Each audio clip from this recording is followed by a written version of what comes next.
বিদ্যাসাগর বিশ্ববিদ্যালয় এই ঘটনার জন্য দুঃখিত এবং ক্ষমা প্রার্থী। ইতিহাস বিভাগের ষষ্ঠ সেমিস্টারের পরীক্ষার প্রশ্নপত্রে বিপ্লবীদের সন্ত্রাসবাদী বলে সম্বোধন অনিচ্ছাকৃত ভুল। এই ভুলের জন্য ক্ষমাপ্রার্থী বিশ্ববিদ্যালয় কর্তৃপক্ষ।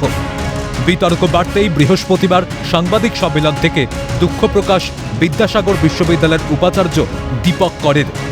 এমনকি এই ভুল আগামী দিনেও যাতে না হয় তা নিশ্চিত করলেন উপাচার্য।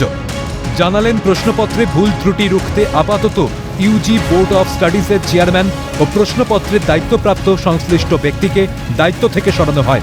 নতুন করে এই পদের দায়িত্ব দেওয়া হলো কলেজের ইতিহাস বিভাগের অভিজ্ঞতা সম্পন্ন অধ্যাপককে। ইউনিভার্সিটির হিস্ট্রি ডিপার্টমেন্টের সিনিয়র মোস্ট প্রফেসরকে দায়িত্ব দিচ্ছি, এটাও বলে দিলাম। আমরা যারা এই ব্যাপারে কনসার্ন হয়েছেন, মানে কনসার্ন ছিলেন, তাদেরকে আমরা তাদের পদ থেকে সরিয়ে দিচ্ছি। পাশাপাশি কলেজের প্রশ্নপত্রে ত্রুটি বিচ্যুতির জেরে মেদিনীপুরের বিপ্লবীদের অসম্মানে তীব্র প্রতিবাদ সড়ক পড়ুয়ারা। উপাচার্যের ঘরের সামনে বিক্ষোভ ছাত্রছাত্রীদের। প্রশ্নপত্র বিভ্রাট, জাতির লজ্জা দাবি আন্দোলনরত পড়ুয়াদের। অন্যদিকে নারায়ণগড়ে বিশ্ববিদ্যালয়ের প্রতি নিন্দা জানিয়ে প্রতিবাদ মিছিল নারায়ণগড় কালচারাল অ্যাসোসিয়েশনের। মেদিনীপুরে বিপ্লবীদের ছবি হাতে নিয়ে মিছিলে পা মিলিয়ে শহর পরিক্রমা পড়ুয়াদের।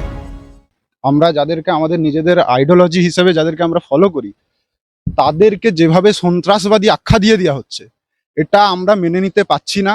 আমরা আজকে থেকে, এখন থেকে আমরা বিদ্যাসাগর বিশ্ববিদ্যালয়ের অ্যাডমিনিস্ট্রেটিভ বিল্ডিং এর সামনে আন্দোলনে বসছি। শিক্ষককে তো জাতির মেরুদণ্ড বলা হয়, তো সেই মেরুদণ্ডই যদি এরকম প্রশ্নপত্র করে সমাজকে লজ্জায় ফেলে, তাহলে আর সেক্ষেত্রে সমাজ কি শিখবে বা ছাত্ররা কি শিখবে? তো বিপ্লবীদের অপমান মানে আমার মনে হয় এখানে আমাদের প্রত্যেকটা সমাজবদ্ধ জীবের অপমান।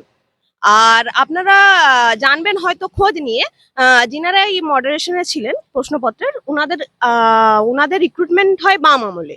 তো ওনারা আমাদের সরকারকে কালিমা লিপ্ত করার জন্য এই ধরনের প্রশ্নপত্র করেছেন বলে মনে হয়। প্রশ্নপত্র ঘিরে বিতর্ক, বিশ্ববিদ্যালয় কর্তৃপক্ষের তরফে ক্ষমা প্রার্থনা, পাল্লা দিয়ে প্রতিবাদ বিক্ষোভ পড়ুয়াদের। সব মিলিয়ে চর্চায় বিদ্যাসাগর বিশ্ববিদ্যালয়। অভিষেক চক্রবর্তীর রিপোর্ট, ক্যালকাটা নিউজ।